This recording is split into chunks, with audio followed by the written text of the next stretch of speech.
The aim behind the separatist activities that have been taking place in southeast Turkey for many years is not an ethnic movement, but one to impose a communist atheistic ideology. The PKK, which has caused the loss of thousands of lives over the last 30 years, is a Marxist, Leninist, and Stalinist communist organization, whose aim is to establish a giant communist state in the region. The organization wishes to establish a communist state in the region and believes that a bloody revolution is essential in order to achieve that objective. As required by its ideology, it martyrs our troops, shoots our police officers in the back, and bombs the Turkish public.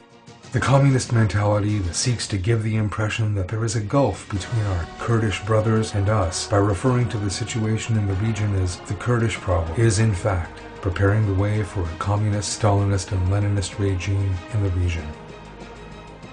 The PKK's aim is to use Kurdish nationalism to crush the Kurds with a Stalinist ideology.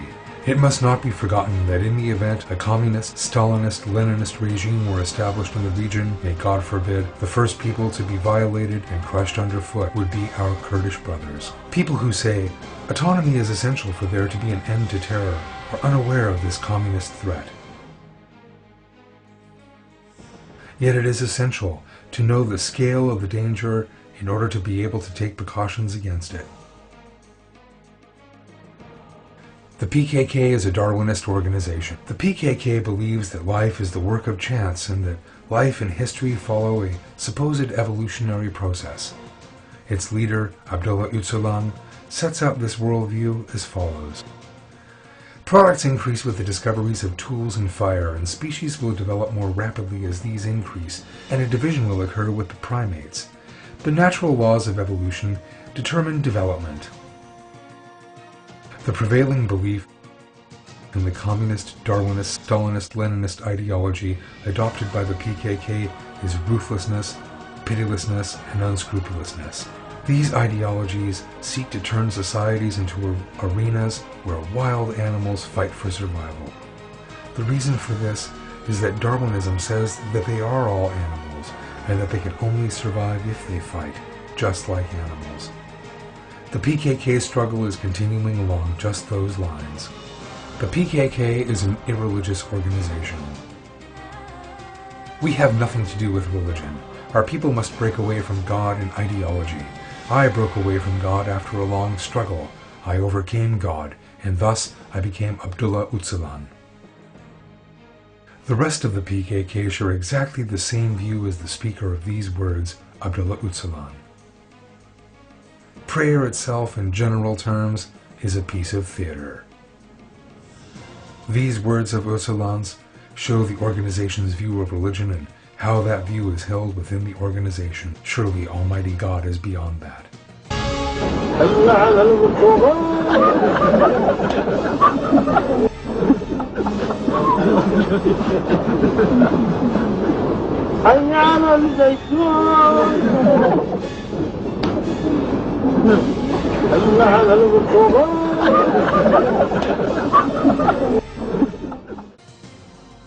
The PKK is opposed to the unity of the state. The aim of the PKK is to break Turkey up and tear it apart. The establishment of communist rule in the southeast of Turkey through an autonomous Kurdish state is just the beginning. The organization's ultimate aim is a communist global state.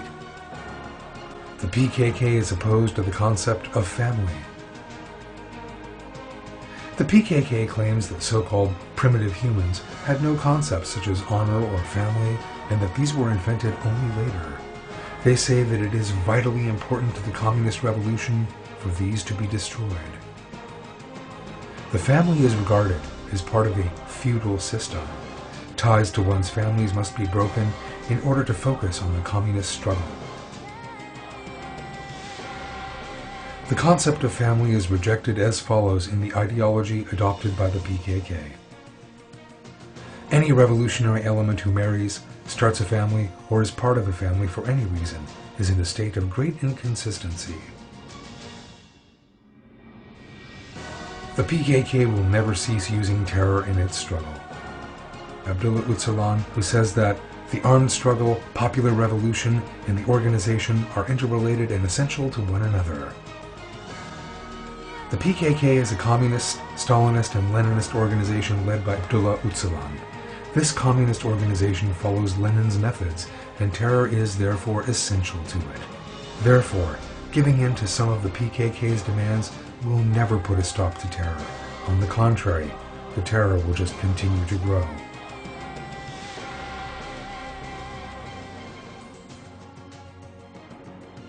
There can never be any compromise with communist terror. I represent 21st century socialism as Lenin did in 1900, says the leader of the separatist terror organization Öcalan, who describes the ultimate aim of the PKK as the establishment of a communist society. The criteria of socialism and communism apply in our environment. Under socialism, each is given according to his labor. That also applies within the party, the PKK.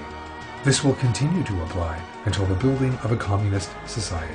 As can be seen from these words, the PKK, whose aim is to establish a communist state in the southeast of Turkey, will never abandon terror until that aim is achieved.